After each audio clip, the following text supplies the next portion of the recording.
Hello everybody, welcome back to another World of Tanks video.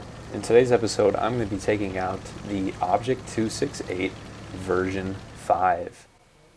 Just kidding, it's the Object 268 version 4, the weaker, frowned upon little brother that nobody seems to care about or even pay attention to these days. The version 4 has actually been in the game for about 2 years now. Most people might not even remember that it is in the game, because you just never see it. You could go months and months on end without ever seeing a version 4 in a public lobby, let alone, more than one or two on each team. I can't remember the last time I saw someone else playing it or got matched up against one when I was playing it. I don't think that's ever happened, actually. So that just goes to show how unpopular this tank is. And there are a variety of reasons why most people just avoid this tank in general. The first being is that it never had any good publicity. From day one, when it was imported from the PC, it was nerfed heavily.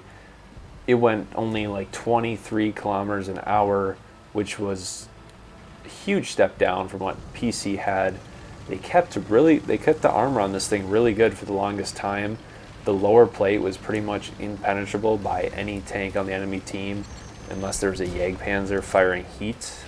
And that was actually kind of why I went to get the vehicle, because it was unique, and I'll touch on that in a minute. But the other main drawback for this vehicle is just the grind. You have to go through the SU 12254, which is hot garbage. And pretty much tier 6 to tier 8 in this line is just kind of meh. Can't even remember, honestly, what tanks they were. They're just kind of all the same. They all rock the mediocre 122, and there's no armor, no mobility really, and it's just a waste of time going up this line. There is one redeeming quality in the fact that you can get the Object 263 as well. So if you go up this line, you can get 2 tier 10s basically at the price of going up one line.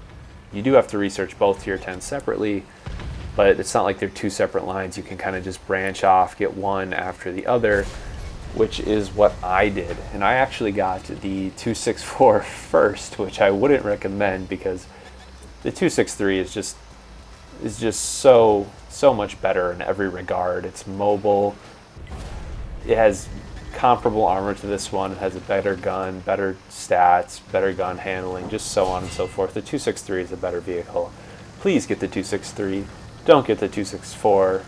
Sorry, the 268 version 4 is what I meant to say there.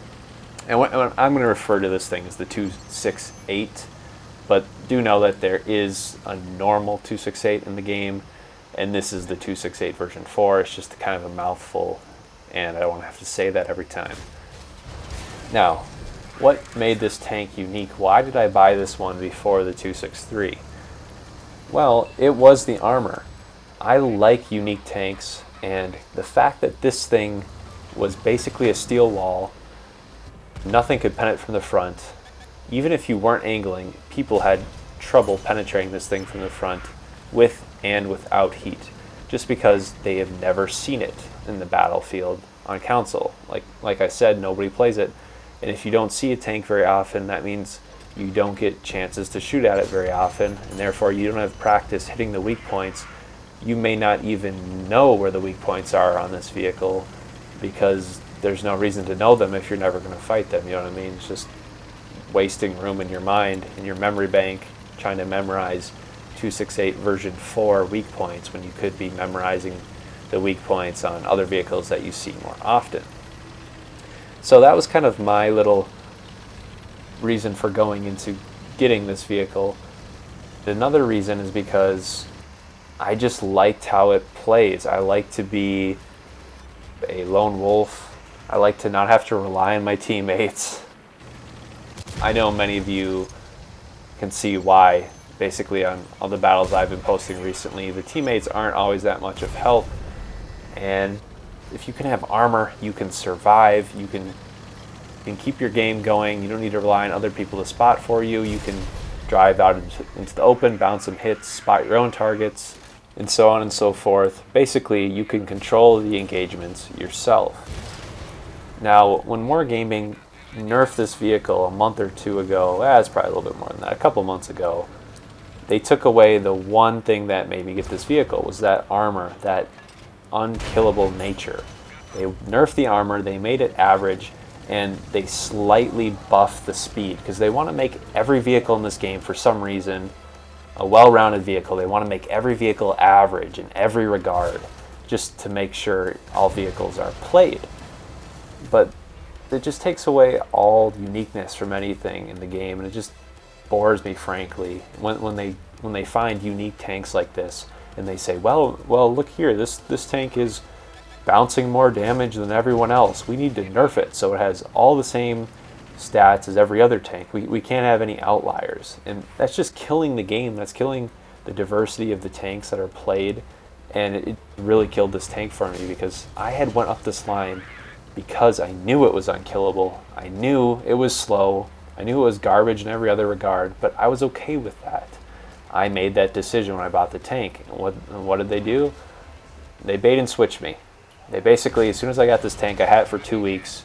They nerfed the armor, turned it into this mediocre, slightly faster, can go 35 kilometers an hour now. Oh boy. Once again, they nerfed the armor, took away the one thing that made it great, and left everything else average, because they just want every vehicle to be average in every regard.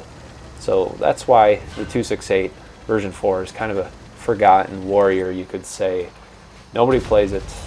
I only played it today, so I could just kind of put the nail in the coffin on why I never show you any gameplay of it on my channel, even though most of you know I do have it.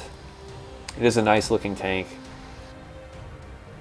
It's in a sad state right now, but maybe one day they'll fix the game, balance it, give it something different, make the tank unique, which is kind of why I bought it once again in the first place. I like unique vehicles, and I'm like a connoisseur of unique vehicles. I like to pick up odd playstyle vehicles. I don't like to just get the average Super Conch, T62A, everything that's in the meta. That's boring to me. Everyone else plays those vehicles. I want something that's unique, and the old Object 268 version 4 did that for me.